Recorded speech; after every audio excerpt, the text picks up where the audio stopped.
नियति जुनेजा जी। राधे राधे महाराज जी।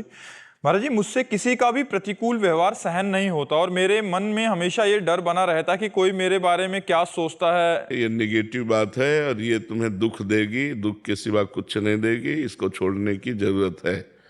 अध्यात्म को स्वीकार करो, भगवान नाम जप करो और प्रतिकूलता को मुस्कुरा के सहना सीखो। कौन क्या कहता है इससे बेपरवाह रहो, तब तो आनंदित हो जाओगे। मेरे विषय में कौन क्या कहता है, अगर ये चिंतन बनाए रखोगे तब तो निगेटिव विचार आपको डिप्रेशन में पहुंचा देंगे। उसकी मौज, हम क्यों उसकी मौज में अपनी मौज मिलाए? हम तो अपनी मौज में रहे ना, अपनी मस्ती में। लोग अपनी मस्ती में रहना नहीं सीखते। लोग दूसरों के व्यवहार से दुख सुख का अनुभव करते हैं, इसीलिए फंसे रहते हैं। कोई कभी संसार में एक जैसा व्यवहार नहीं करता, कभी अनुकूल व्यवहार करता है, कभी प्रतिकूल व्यवहार करता है, क्योंकि द्वंद्व का नाम दुनिया है। ये अपने अपने मति के अनुसार चलेगी। हमको अपनी मस्ती में रहना। तुम्हारा मन आवे हमको अच्छा कहो, तुम्हारा मन आवे बुरा कहो। तुम्हारा मन है हम अच्छे या बुरे जैसे अपने प्रभु के हैं।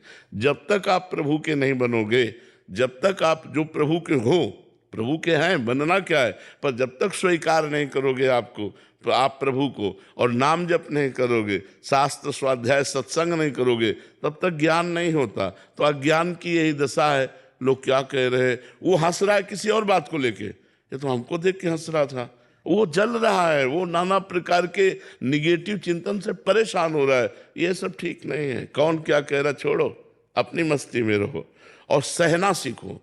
मनुष्य जन्म मिला है सहने के लिए। प्रतिकूलता सहो, मान सहो, अपमान सहो, दुख सहो, सुख सहो। सुख सहने का मतलब अभिमान ना आने पावे, और दुख सहने का मतलब शोक ना आने पावे, उदास ना होने पावे। मुस्कुराकर बड़े से बड़े दुख को पार करना, ये भगवान के भक्त का स्वरूप होता है। इसलिए भगवान के भक्त बनो, भगवान का नाम जप करो, भगवान की महिमा सुनो, तो तुम्हारा हृदय पवित्र होगा। पवित्र हृदय समता में आता है और अपवित्र हृदय विषमता में आता है। प्रथम अवस्थी जी। राधा वल्लभ श्री हरिवंश। श्री हरिवंश महाराज जी। महाराज जी, वेदों में कहा गया है एकोहम बहुश्यामा।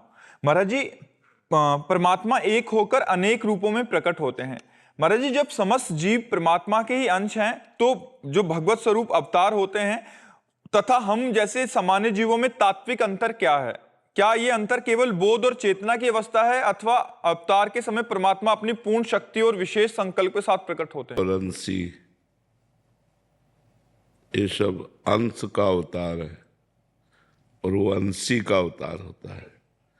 अंश पांच भौतिक शरीर लेकर जन्मता मरता है। अंशी चिदानंदमय अवतार लेकर प्रकृति को अधीन करके अपनी लीला करता है। अंश प्रकृति के अधीन होकर के कर्म करता है। अंशी प्रकृति को अधीन करके लीला करता है। भगवान जब जिस समय जैसी आवश्यकता होती वैसी सामर्थ्य धारण करके अवतरित होते हैं। अंश और अंशी में इतना अंतर है जैसे समुद्र और तरंग में। समुद्र और तरंग में, समुद्र से करोड़ों तरंगें उत्पन्न हो सकती हैं, लेकिन एक भी तरंग समुद्र उत्पन्न नहीं कर सकती। तरंग समुद्र में लय हो गई तो वो भी समुद्र ही हो गई, और समुद्र से ही उत्पन्न हुई थी, समुद्र का ही अंश थी। जब समुद्र में लीन हो गई तब समुद्र हो गई, नहीं तो तरंग नाम अलग है उसका। उसकी सामर्थ्य समुद्र जैसी नहीं है। समुद्र में अनंत तरंगें हैं, लेकिन एक तरंग समुद्र उत्पन्न नहीं कर सकती।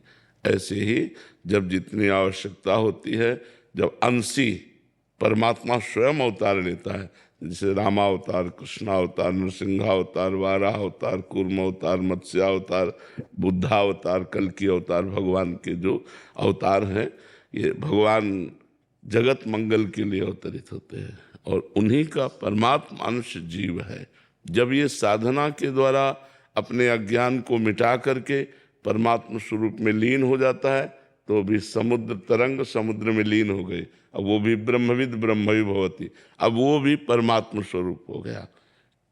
लेकिन उसके अधीन प्रकृति नहीं है।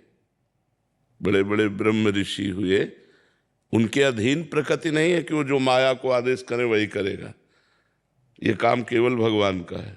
उत्पत्तिम च विनाशम च भूतानामा गतिम गतिम वेद विद्याम अविद्याम सष्टारो भगवान इति। उत्पत्ति करना, विनाश करना, विद्या प्रकट करना, अविद्या में बांध लेना, गति प्रकट करना, दुर्गति कर देना, ये केवल भगवान के अधीन है, किसी ब्रह्म ऋषि के अधीन नहीं। पूरी सृष्टि का सृजन पालन संहार लय ये सब वो परमात्मा करता है। उसी परमात्मा का चिंतन करके उसमें लय हो गए, लेकिन उतनी सामर्थ्य नहीं कि जो चाहे सो पूरी सृष्टि का परिवर्तन कर दे, ऐसा किसी में नहीं, वो केवल भगवान में है। कोई ब्रह्म ऋषि भगवत प्राप्त हो जाए, चाहे जितना भगवान की समानता में स्थित हो जाए, लेकिन भगवान अद्वितीय है। भगवान जैसे सिर्फ भगवान है, दूसरा कोई नहीं। जब तक दूसरापन है तब तक उसमें वो जो भगवान में लीन हो गया तो भगवान में हो गया, अब वो तो भगवान ही है। पर जब तक दूसरे शरीर में है तब तक उतनी सामर्थ्य नहीं है। जब भगवान में लीन हो गया तो बात अलग हो गई।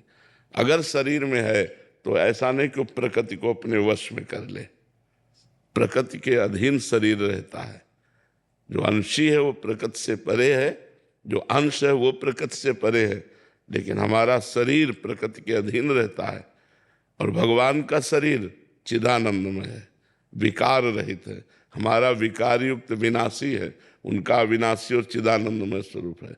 जो द्वापर में श्री कृष्ण ने उतार लिया वही अभी दर्शन कर सकते हो, अब भी विराजमान है इसी ब्रज में, इसी वृंदावन में। पर साधना करो, भजन के द्वारा वो नेत्र प्राप्त करो और मानस नेत्रों से, प्रेम नेत्रों से भगवान की दिव्य लीला का अवलोकन करो। तो समझ में आई बात? तेज सिंह जेरिया जी, इंदौर से। प्रिय प्रिय वादिनी सखी जो की सदा जय हो। गुरुदेव, गुरु के दर्शन से, इष्ट के दर्शन से और आचार्य के दर्शन से जो प्रसन्नता होती है उसका भोक्ता कौन होता है? इंद्रियां या अंतःकरण या जीवात्मा? अंतःकरण, अंतःकरण। कर्ता और भोक्ता अंतःकरण होता है, जीवात्मा निरपेक्ष होता है। जो गुरु है वही जीवात्मा है, वही परमात्मा है। भोक्ता अंतःकरण होता है, मन बुद्धि चित्त अहंकार। जो अहंकार है अंतःकरण का वो भोक्ता होता है। जो स्वरूप है वो कर्ता भोक्ता नहीं है, वो निरपेक्ष है और वो एक है, सबका एक है। दर्शन से आपके जो ऐसी उमगन उठती है एकदम ऐसी। हाँ, तो आपने अभी अपने को अंतःकरण माना है। आप अंतःकरण में अभी आप हैं तो आपको लगता मुझे बहुत आनंद हुआ, तो आपको आनंद थोड़ी हुआ, अंतःकरण। जैसे गुरु को देखा किसने? नेत्रेंद्री ने। ऐसा बोध किसने कराया? बुद्धि ने। ये मेरे हैं, ये किसने? मन। कितने सुंदर है, कैसे है, क्या है? ये चित्त, और मैं इनका हूं, ये अहम, इसको आनंद हुआ। बुद्धि, मन, चित्त, अहम, अंतःकरण को जो अपना स्वरूप है वही गुरु का स्वरूप है। गुरु के स्वरूप में और अपने स्वरूप में इतना अंतर नहीं है। जब शिष्य को बोध हो जाता है सही माने में तो गुरु स्वरूप हो जाता है। वो जानत तुम्हें तुम्हें हो जाए, वो भगवत स्वरूप हो जाता है। तो ये अंतःकरण धर्म को कर्ता भोक्ता भाव है, तो अंतःकरण धर्म को आनंद का अनुभव होता है ये। और जब इसको अंतःकरण को लय कर दे तो स्वरूपानंद होता है। जो यहाँ गुरु विराजमान हो वहाँ गुरु विराजमान है, फिर अंतर नहीं होता। फिर शिष्य और गुरु में अंतर नहीं होता। जैसे गुरुदेव अगर इस ज्ञान में नहीं जाना है, इस ज्ञान की जगह प्रेम में जाना है कि गुरु के तो प्रेम में अपने को भूल जाया जाता है। सखी रूप से गुरु के संग में प्रेम में अपने को भूल जाया जाता है, भूल जाया जाता है, केवल इष्ट रहता है। खूब ऐसा मन हो कि प्रियाजू की सेवा हाँ, करें। ये अभी प्रारंभिक दशा है ना। लेकिन जब सखी स्वरूप की प्राप्ति होती है तो सखी में मैं नहीं होता, सखी में श्यामा श्याम होते हैं। सखी का मन श्यामा श्याम, बुद्धि श्यामा श्याम, चित्त श्यामा श्याम,